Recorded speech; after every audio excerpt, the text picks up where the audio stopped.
Ikaw ba ay isang Filipina na may ka-chat online at dinedate na American guy? Well, if you are, this video is for you because I am about to give you and share some practical tips and advice while you are in the process of dating and hopefully getting to know this American guy, and hopefully will lead to a beautiful, happy, blessed marriage one day.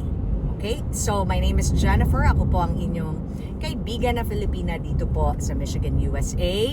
And what makes me qualified to talk about this matter and what makes me qualified to share such advice? Well, I am married to an American and I've been living here in the US for 20 years. So, I guess those two things is enough to show you na meron akong qualification para magbigay ng advice. Okay? As usual, I'm here in my car on my way to work with my kodigo. And let's get started. Number 1 na advice na maibibigay ko is safety first. You have to get to know this person. Kung itong taong ito ba ay walang criminal record and specifically hindi sex offender. You know, you have to leave room for like doubt, no? Kasi at the end of the day, lalo kung hindi pa kayo nagmi-meet in person, hindi nyo pa talaga lubusang kilala itong tao na dinedate nyo. So, ang maibibigay kong tip sa inyo na very, very valuable is you can search online kung meron silang 1, criminal record, 2, if they are in the sex offender list. Okay? So, I live here in Michigan. Chinek ko kanina to, bago ko gawin tong vlog na to online. So, dito sa Michigan, you can Google Michigan Sex Offender Registry. And then you will have to put first name, last name. I think it helps if you have the date of birth. And then kung saan sila nakatira, the address. Okay? So, you can search online kung nasa California, Virginia, Montana, kung anong state sila. I-type nyo yung state and then isama nyo yung halimbawa, California Sex Offender Registry or Chicago or Illinois Sex Offender Registry, kung saan silang state. Tapos i-type nyo yung Sex Offender Registry. Okay? Lalo kung kayo ay currently meron na kayong anak and you're planning to bring them here with this guy na potentially magiging husband nyo, you wanna protect your children. Practical lang po tayo, no? Let's keep it real. Hindi po tayo dapat mabuhay sa fantasy lang. Totoong buhay ito, nakasalalay dito ang safety ng inyong mga anak na inyong ililipat at isasama sa isang tao na hindi nila by blood tatay. Okay, so there you go. And then yung next na site is dito sa Michigan, ang tawag is State of Michigan Criminal History Records. Tapos nakita ko merong iChat. So I clicked on iChat and I don't have to create an account. I can log in or enter as a guest. Pero may bayad siya na $10. So yon. So just be prepared. I'm not sure kung sa ibang state libre siya. One second.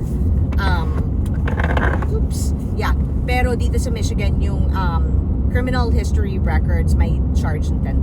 Okay. So, that's number 1. Safety first. Make sure that you're not dating a criminal and worst, sex offender. Lalo kung meron kayong anak na sa una na isasama dito sa potentially bagong husband nyo. Okay? Number 2 na tip ko is get to know them outside the realm of emotions or feelings. Ang ibig sabihin ko po dyan is i-try nyo yung best nyo na syempre, lalo pag nasa honeymoon stage kayo, you're full of emotions, diba? Kilig, diba? We're all adults naman dito, na practical yung chemical, physical connection. You wanna be intimate with each other. Diyan naka-focus at first. Pero we all know, well, in case you don't know, that emotions eventually subsides. The honeymoon stage at some point ends. May expiration date ang feelings, feelings, ang emotions. Kaya kailangan, when you're trying to get to know the person, use logic. Okay? Outside feelings. Paano ito? Well, observe the person. Mabait ba siya? Is he kind? When he talks to you, pansinin niyo kung ano yung lumalabas sa bibig niya kasi nasa Bible, di ba? Kung ano daw ang nasa puso, lumalabas sa bibig. You know? If you meet him in person, observe. Lalo kung pumunta siya dyan sa Pilipinas, paano siya sa mga normal na tao, sa mga, dyan sa atin, madaming poverty, di ba? Pag nakakita siya ng mga mababang tao, yung mga mahihirap sa kalye, mabait ba siya? Magaling ba siya makisama? Lalo sa pamilya mo, paano ba siya? Accepting ba siya? Family-oriented ba siya? Kasi lalo sa kultura natin, very, very family-orientated tayo.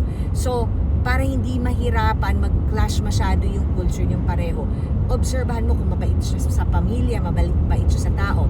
And one thing I will tell you, I've been with my husband for a total of 20 years. We'll be married 17 years this coming October 18. But together, we've been together almost 20 years, okay?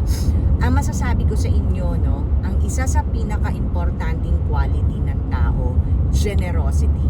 Let me explain. Ang generosity hindi lang po yan sa pagbibigay ng pera or material na bagay. Generosity is deeper. Alam niyo, nakikita niyo yung generosity ng tao na pagbibigay ng pera, yung galante magbigay ng pera.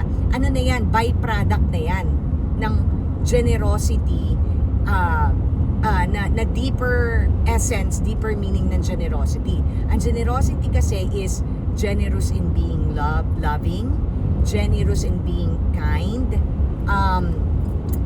generous in being understanding. Gets nyo ba?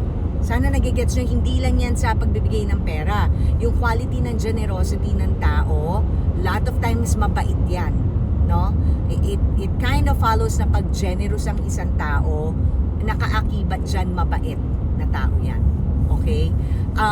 So get to know, kasi outside emotions, kasi like I said, ang emotions, over time, magbabago yan, nag-fluctuate yan, nag-up and down yan Pero yung ugali niya talaga, long term yan, na pakikisamahan nyo. So, you have to make sure na kung ano yung makita nyong ugali ng tao, the good and the bad, kasi wala naman hong perfect, the good and the bad, kaya nyong pakisamahan. Okay? So, wag kayo masyadong mag-focus sa emotion, wag kayo masyadong mabulag sa emosyon. Be wise. Isipin nyo long term, big picture. Pag asawa mo na yan, komportable na kayo sa isa't isa, you're past the honeymoon stage. Yung totoo na, magkasama na kayo sa bahay, yung totoong real self nyo na yung makikita nyo. Gusto nyo ba yung pagkatao ng future husband ninyo? Okay, so think long term. 5 years, 6 years, 10 years, 20 years from now. I'm telling you, as a person na I've been married for, almost 17 years, I will tell you, this is the best advice I could give you. Okay? But it doesn't mean, I'm not trying to say in a negative way na yung changes na magte-take place sa marriage nyo is necessarily negative. No, I'm happily married. Is it perfect? No. Sometimes, a lot of times we still fight. I think until the end, hanggang tumanda kami, may mga bagay kaming pagtatalunan as part of, life's challenges. But overall, I have a very generous, loving, kind, really good-hearted husband. And yan ang dapat hanapin nyo. Sabi ko sa inyo, pag mabait ang tao, yan ang pinaka-importanting quality ng tao na quality ng isang tao na it will make your life easier kung mabait ang asawa nyo. Okay? So let me see. Number 3. Ito, importante ito, I want you to know and to understand that most Americans are in debt at paycheck to paycheck. Okay? I did a vlog, 59% of Americans don't have $1,000 in their bank account. Wala silang emergency fund. Karamihan ng tao dito, wala. If they need car repair, that's worth 500, 600, hirap. Okay? A lot of times that talagang that hits them, they have to use credit card. A lot of them are in debt, may utang at paycheck to paycheck, and a lot of them don't even have $1,000 in their savings account. Now, why is it important to know this? Well, you know, as Filipinos, we all know na nasa kultura natin ang pagiging breadwinner or pagbibigay ng pera sa pamilya, pagtutulong financially at pagsuporta sa ating mga pamilya. So it's important to know this, not because you wanna be a gold digger and only find a rich man, okay? Hindi yun ang ibig sabihin ko. Hindi ko sinasabi na huwag kayong mag-asawa ng walang pera or hindi masyado marami ang pera. That's not my point. It's okay. But you have to know para you can communicate with your future husband na when I get there, I really need to work, and I want you to know that of course our family is the priority. But with my situation, ngayon pa lang, I need you to know that I need to provide for my family in the Philippines. I will not burden you with it, but I am willing to work hard for the money to send to my own family in the Philippines. But we need to have this conversation. We need to be on the same page. So gets nyo? So I'm not saying na iwasan nyo yung tao na hindi karamihan ng pera. Hindi ganon. Ang ibig sabihin ko lang, para lang alam nyo what to expect.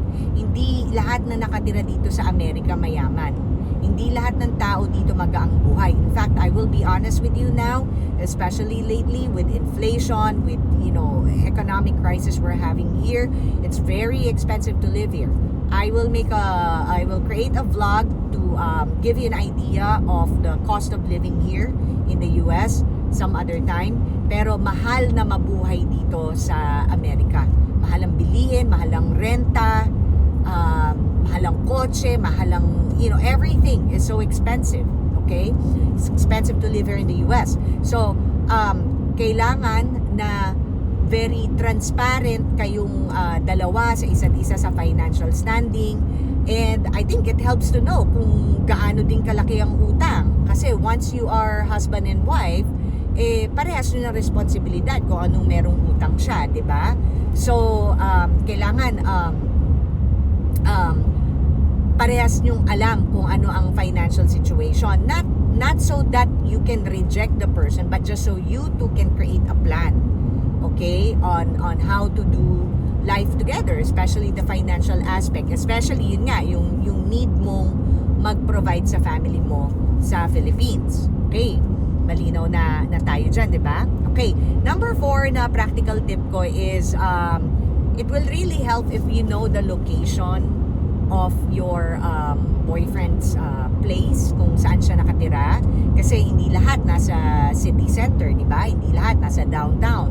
So, kung medyo provincial, minsan mga farmland area, you need to know. Kasi again, pag medyo malayo ka sa city, baka mas konti yung trabaho dyan, you know, mahirapan kang magtrabaho. Paano? Meron ba dyang public transportation? Kung wala, like here in the Michigan, you really need to own a car and drive. So, you know, if that's the case, then you might want to start learning how to drive there in the Philippines. You want to start researching the place where your future husband lives. I-search mo kung ano yung mga available na trabaho doon. And then, para din makapag-ready ka. Let's say, merong specific skill set na trabaho doon sa area ng mapapangasawa mo, tas hindi mo pa alam yung skills na yon, baka pwede mo nang aralin dyan sa Pilipinas, diba? Pwede ka nang mag-aral siguro, or kahit things like, you know, learn how to provide massage service, manicure, pedicure, di ba, yung mga ganon. But what I'm trying to say is that learn the location kung saan ka potentially lilipat. Alamin mo, may public transportation ba, madali bang magbiyahe to get around, alamin mo ano yung mga trabahong available. Kasi again, I'm assuming na, you know, you would want to work, you know, you would want to make money, not just for your family, but to help your family in the Philippines. Okay? So, alamin mo kung outside city ba yan, diba? Rural ba or urban, saan ba yan? And then start doing your own research. Okay? Next, set your mind. Yung parang, how do I say it? Yung i-mindset mo na, diba? I-set mo na yung mind mo na, and prepare na for the first few years, you're gonna be new in this place. You know, you're probably gonna be homesick. It's hard. You're gonna be dependent a lot on your husband and the people around you kasi nagsisimula ka pa lang, hindi ka pa makamaneho, you can't get around yet, you don't have a job yet. Every person, every immigrant who came in this country to reach their American dream, lahat kami may istorya ng mga humble beginnings. But it's beautiful once na years later when you look back, yung mga memories ng humble beginnings nyo as a new immigrant, bagong salta dito sa Amerika, masarap siyang balikan. So do not get discouraged, but rather just prepare your mind na it will be tough, it will be challenging, there will be a long adjustment period, it will take time to get to the point of being self-sufficient, independent, and successful here in the US. It's all part of the journey, pero yung humble beginnings nyo, yun ang pinakamasarap balik tanawin once na years later established na kayo dito, and when you look back, it's wonderful to have those stories to reminisce and look back on. Okay, so prepare your mind that it will be challenging for the first few years. Okay, next, eto na, actually this should have been number 1, pero inisip ko na lang this would be a good kind of like final or second part of my tips and advice. As you know, I'm a born again Christian. At the end of the vlog, I always want to make sure that I bring you closer to God, and I bring all the glory to God, and to direct all of us to what it says in the Bible, kung ano yung wisdom ni God ultimately. Hindi lang yung advice ko, ang pinaka-importanting advice and wisdom is yung galing kay God, na mababasa natin at mahahanap natin sa Bible. Okay? So, ang next na tip ko is, of course, pray to God. Diba? Pray to God, short, thy will be done, Father God. Meron akong dinidate. I can only know so much about this person, God. Please, help me na hindi po sana ako magkamali. And this is one of my favorite prayer po, no? Lord, ito sinasabi ko, God, I want this, pero kung kapahamakan po, hadlangan nyo. Pero kung kalooban nyo po at inyong will ito, Lord, then thy will be done. Pero Lord, kahit gusto ko to, pero kung kapahamakan mo, hadlangan nyo po. So pray to God. Pray to God na i-guide kayo at ibigay sa inyo yung tao na kanyang inassign para sa iyo. Kasi kapag gusto niyo lang yung pinilit niyo, mapapahamak kayo. Always pray to God na yung will niya ang masunod. Na kahit matigas ang ulo niyo, gusto niyo tong lalaking to, pero kung kapahamakan para sa inyo, ipagdasal niyo kay God na hadlangan niya. Okay? Prayer, number 1. And then, number 7 na tip ko is, kung matuloy na kayo ay, magpapakasal kayo, magiging mag-asawa na kayo, it's important to know, biblically, kung ano ba ang role natin bilang wife. I'm still learning this actually, guys. Even though I've, been married, I will be married 17 years on October 18. I'm just kind of starting to take what the Bible says about the role of the wife seriously. I mean, obviously sa Filipino culture natin, medyo accepted sa atin talaga na submissive ang babae, no? Though tayo ang commander, si mister ang haligi or ang padre de pamilya. Accepted sa culture natin yan. So, hindi masyadong mahirap tanggapin yung konsepto na, we must submit to our husbands. But the reason why I'm saying this is because I can tell you guys the times when I am not looking at my husband as the leader at nagbibida-bida ako, no? Not as submissive. It doesn't turn out okay. But whenever I listen to God and obey Him, to submit to my husband and respect him and make sure he understands and he knows that I'm looking up to him as the leader of our home, alam nyo, maganda yung result. So, study the Bible. Alamin nyo kung ano yung sinasabi ni God. Kung ano yung role ng wife at kung ano yung role ng husband. And ano ang marriage para sa Diyos. When we submit to our husbands, what we're doing and demonstrating is respect and obedience to God. It's really not much for the husband kasi remember, as a born again Christian, every glory must go to God.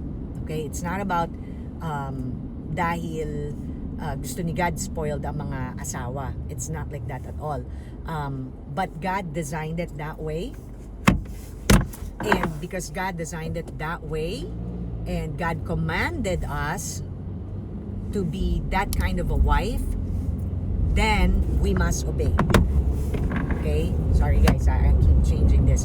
So, because we trust that God loves us and He has great plans for us, and He designed us and created us, therefore He knows how we should operate, and we must operate in order to have the best life.